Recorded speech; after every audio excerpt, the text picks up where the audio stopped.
एक बार मैं कहीं गया तो एक गांव में एक संत हमारे साथ और थे, बड़े प्रेम से सज्जनता के व्यवहार से मिले और रात्रि भर हम लोग एक साथ रहे। सवेरे जिनके यहाँ ठहरे थे वहाँ कुछ लोग और भी आ गए, बोले महाराज कुछ सत्संग हो जाए। तो मैंने स्वामी जी से कहा कि आप कुछ बोलिए, हम भी सुन लेंगे। तो बोले अच्छा अच्छा अच्छा। अब सत्संग शुरू हुआ। सचमुच में बड़ी श्रद्धा से बैठा था। सत्संग कहाँ से शुरू हुआ ये देखो। पहले ही बोले वो, अब गांव के 2-4-10 आदमी बोले देखो ये राम कृष्ण शिव दुर्गा गणेश ये कोई भी भगवान नहीं है। हमने कहा अद्भुत सत्संग है जो यहां से शुरू हो। बड़ी पीड़ा हुई मन में, लेकिन हम चुप किए बैठे रहे कि और तो सुने आगे सत्संग और क्या है। तो गांव वाले बोले कि हम तो यही मानते हैं और हमारे पुरखे मानते रहे। तो हंसकर बोले गलत चीज अगर परंपरा से मानते भी रहो तो क्या वह सही हो जाएगी? ना समझी है, कल्पना है तुम्हारी, मान लिया। तो उन लोगों ने कहा कि ये भगवान नहीं है, इसका क्या प्रमाण, कैसे आप कहें? तो बोले एक बात बताओ, ईश्वर एक है कि अनेक? तो स्वाभाविक है सभी कहेंगे कि एक। अच्छा, तो बोले देखो एक चीज जो होती है वो एक जैसी दिखाई देती है। अब उनकी प्रक्रिया सुनो। बोले आंख बंद करो, तो सब लोगों ने आंख बंद कर ली। तो बोले देखो हाथी, तो सबने कहा हाँ मन से देख रहे हैं। हाथी कैसा दिखाई दे रहा? बोले एक जैसा दिख रहा है सबको, उसके सूंड है पूंछ है और एक। देखो घोड़ा, तो सबको एक जैसा। अब इसी तरह उन्होंने गाय भैंस ऊंट सब एक जैसा दिख रहा। क्यों? क्योंकि ये एक तरह के हैं, एक जैसे दिखते हैं, एक हैं। अब बोले देखो ईश्वर भगवान, तो सबको अलग अलग दिखे। किसी को धनुष वाले, किसी को मुरली वाले, किसी को त्रिशूल वाले, किसी को दुर्गा जी, किसी को गणेश जी। तो बोले कैसे दिख रहे हैं? बोले ये तो अलग अलग दिख रहे हैं। तो बोले इसी से सिद्ध हुआ कि ये कोई भगवान नहीं, क्योंकि ईश्वर एक है और ये अनेक दिख रहे हैं, तो कैसे भगवान हो सकते हैं? ही नहीं। मैं आपसे सत्य कहता हूं, गांव वाले अवाक रह गए, हाथ जोड़कर बोले कि हमारी तो आज आंख खुली, हमें तो आज समझ में आया, अब तक तो हम धोखे में ही रहे। तो वो विजयी मुस्कान में मुस्कुराते हुए बोले इसी को सत्संग कहते जो आंख खोल दे। आंख खुल गई। यही है गुरुपद रज मृदु मंजुल अंजन नयन अमीय द्रग दोष विव। यही आंख खुल गई। मुझे अपार कष्ट हुआ, लेकिन भगवान ने मुझे भी प्रेरणा दी तो रहा नहीं गया। तो मैंने नम्रता पूर्वक हाथ जोड़कर कहा कि महाराज बुरा न माने, तो आपकी ही प्रक्रिया में एक सवाल हम पूछ लें इन लोगों से। तो बोले हाँ पूछिए पूछिए, संतों का तो काम ही है सत्संग करना, पूछिए। तो मैंने उनसे कहा कि भाइयों आपने अभी आंख बंद कर हाथी देखा, घोड़ा देखा, गाय भैंस देखी, सब एक जैसे दिखे, अलग अलग नहीं? हाँ अलग अलग एक जैसे दिखे। हमने कहा अब आंख बंद करके एक चीज हमारे कहने से देख लो। बोले बोलो। तो हमने कहा बंद करो आंख। तो सबने आंख बंद कर ली। हमने कहा देखो बाप, अपने अपने बाप को देखो। तो बोले हाँ देख रहे हैं। हमने कहा एक दिख रहा है कि अलग अलग दिख रहे हैं? तो बोले सब अलग अलग दिख रहे हैं। तो हमने कहा बाप एक होता है कि अनेक होते हैं? बाप एक होता है कि अनेक होते हैं? तो बोले बाप तो एक ही होता है। हमने कहा फिर अलग अलग क्यों दिख रहे हैं? बोले सबके अलग अलग होते हैं। हमने कहा इसी तरह ईश्वर तो एक ही है, पर भक्तों के भाव के अनुसार उनके रूप अलग अलग हैं, उसमें क्या कठिनाई है? और जो ये बात हमने कही तो गांव वाले बोले हाँ ये भी बात ठीक है, यह भी बात सही है। तो उनमें से 2-4 बोले यह भी नहीं, यही सही है। वो लोग तो प्रसन्न हो गए, लेकिन वो स्वामी जी हमसे ऐसे नाराज हुए कि हमसे बोलना तो दूर हमारी तरफ देखना बंद कर दिया। तो हमने कहा मत देखो, कोई हर्ज नहीं, लेकिन हमारा प्रयास यह होना चाहिए कि लोग भगवान की ओर देखें। स्वामी विवेकानंद जी कहते थे कि किसी की श्रद्धा को तोड़ देना तुम्हारी प्रतिभा का, तर्क का सदुपयोग नहीं है। तर्क का, प्रतिभा का, ज्ञान का सदुपयोग यह है कि अगर दे सकते हो तो श्रद्धा को और ऊंचा स्थान दे दो। तो ऐसा ज्ञान जो भगवान से ही दूर करे, उस ज्ञान को दूर से ही प्रणाम। भरत जी कहते हैं कि सरस्वती जी हैं मां, हम यहीं ठीक हैं, उतने न पहुंचे तो भी ठीक है। भगवान की भक्ति से मन भरा रहे, तो भक्ति से अगर मन भरा है तो सब जगह भगवान दिखाई देंगे, और भक्ति की दृष्टि नहीं तो भगवान में भी भगवान नहीं दिखेंगे। भरत जी ने ऐसे देखा तीर्थराज प्रयाग को। और मुझे एक हंसी की बात याद आई, भारत के गौरव पंडित मदन मोहन मालवीय जी काशी से प्रयाग पधारे, कुछ व्यवहारिक कार्य पूरे करने के बाद उनको लगा कि संगम स्नान करें, तो अपने कुल पुरोहित पंडा जी के पास गए कि पंडा जी हम संगम स्नान करना चाहते हैं, आप चलो, संकल्प मंत्र तो आप ही बोलेंगे। पंडा जी बोले हाँ जरूर जरूर।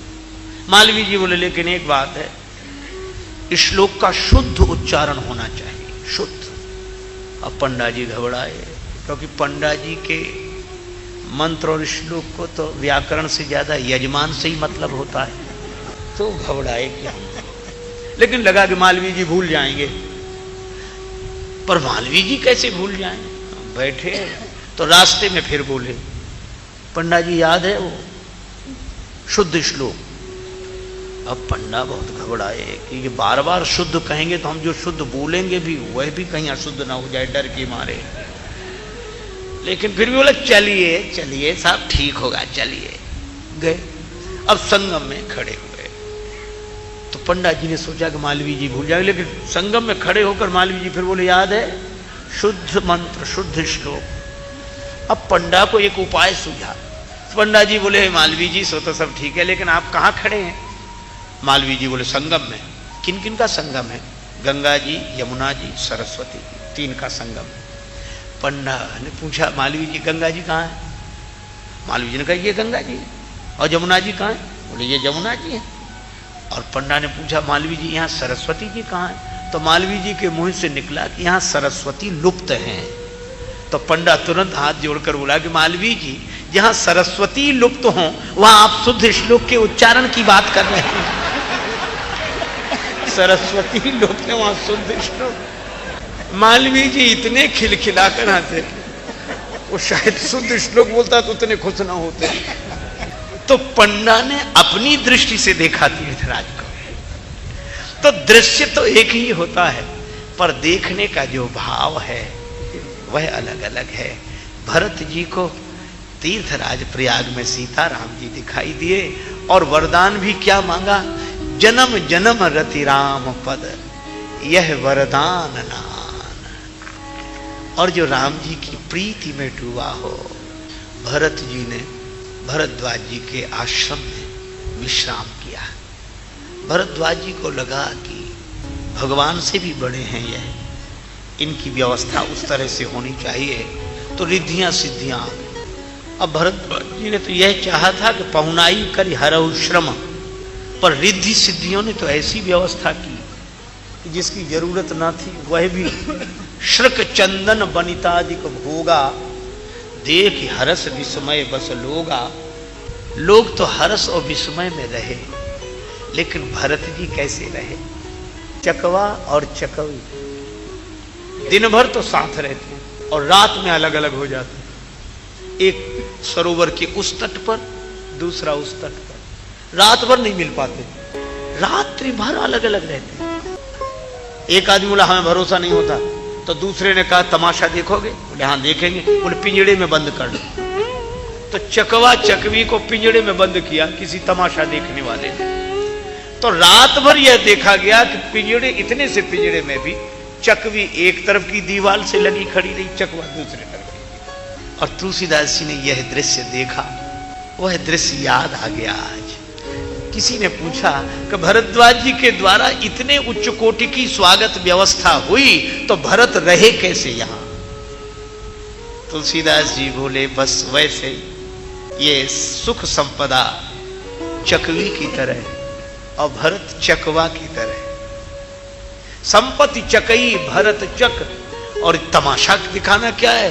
बोले भरद्वाज जी की आज्ञा, ये मानो तमाशा देखने की वृत्ति है। मुनि आये सुखिलवार और तेहिनी सी आश्रम पिंजरा, राखे भाभिनुसार। किसी ने कहा कुछ लोग हर्षित हुए, कुछ विस्मय में हुए, तो भरत जी सुखी हुए कि दुखी? बोले भरत जी न सुखी न दुखी। क्यों? बोले भरत जी मन से वहां थे ही नहीं। भरत जी मन से कहां है? बिना मन के सुख दुख की सुधि किसे रहे? तो भरत जी भगवान के भाव में डूबे हैं, उन्हें पता ही नहीं तन के सुख दुख का निरंतर। अच्छा, जिसका मन सदा भगवान में डूबा रहे, सदा भगवान में डूबा रहे, उसे बराबर उसी की याद आती। अच्छा, और भरत जी निरंतर भगवान की याद करते हैं, इसलिए उन्हें सब जगह भगवान ही भगवान दिखाई देते हैं। वे भगवान के भाव में डूबे हैं, इसलिए पादुका में भी भरत जी को भगवान ही दिखाई देते हैं, इसलिए पादुका उठाकर सिर पर रख लेते हैं। क्यों? उनको लगा। लेकिन एक बात है, अरे ये पुराने पाप सोच सोच कर क्या पछताते हो? भगवान ऐसे कृपालु हैं, कुछ भी नहीं सोचेंगे। लेकिन भगवान को ढूंढने जाएं कहां? महात्मा ने कहा ढूंढने जाने की जरूरत ही नहीं। कन्या वर को ढूंढने कहां जाती है? वर के प्रति समर्पित हो जाती है। कन्या उसके पति के नाम का कंगन बांध लेती है, हाथ मन से निश्चय कर लेती है। तो होता क्या है? अरे मन, तू भी भगवान को ढूंढने मत जा, भगवान का हो जा। भरत जी ने भी यही सोचा कि अब तक मैं अनाथ था, मेरे सिर पर कोई नहीं था। पिताजी भी चले गए और राम जी वन में आ गए, तो मेरे सिर पर कोई नहीं रहा। लेकिन जब भगवान ने पादुका दी, भरत जी बोले अब मैं निश्चिंत हो गया। क्यों? बोले अब तक मेरे सिर पर कोई नहीं था, अब पादुका के रूप में श्री सीताराम जी मेरे सिर पर हैं। और जिसके सिर पर भगवान हो, जिसके सिर पर श्री सीताराम जी हों, उसको क्या चिंता करना। इसलिए भरत चिंतित होते हुए आए पर निश्चिंत होकर गए, क्योंकि उन्हें पादुका में श्री सीताराम जी दिखाई दे रहे हैं। जय श्री राम। तो मित्रों, इस पूरे प्रसंग का सार बस इतना ही है कि ईश्वर को तर्क से नहीं, दृष्टि से देखा जाता है। जिसकी दृष्टि में भक्ति है, उसे हर रूप में भगवान दिखाई देंगे, और जिसकी दृष्टि में अहंकार है, उसे सामने खड़े भगवान भी नहीं दिखेंगे। ईश्वर एक है, इसमें कोई संदेह नहीं, लेकिन भक्तों के भाव अनेक हैं, इसीलिए रूप भी अनेक हैं। समस्या भगवान के रूपों में नहीं है, समस्या हमारी समझ और दृष्टि में है।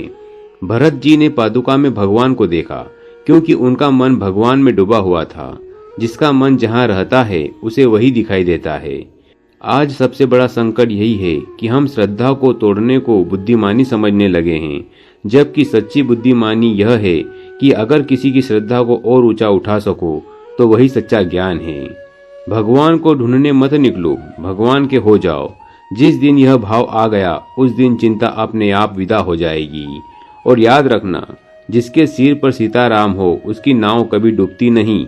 अगर यह संदेश आपके मन तक पहुंचा हो तो वीडियो को लाइक करें, अपने विचार कमेंट में लिखें, और ऐसे ही सत्संगमय विचारों के लिए चैनल को सब्सक्राइब करना न भूलें। जय सिया राम।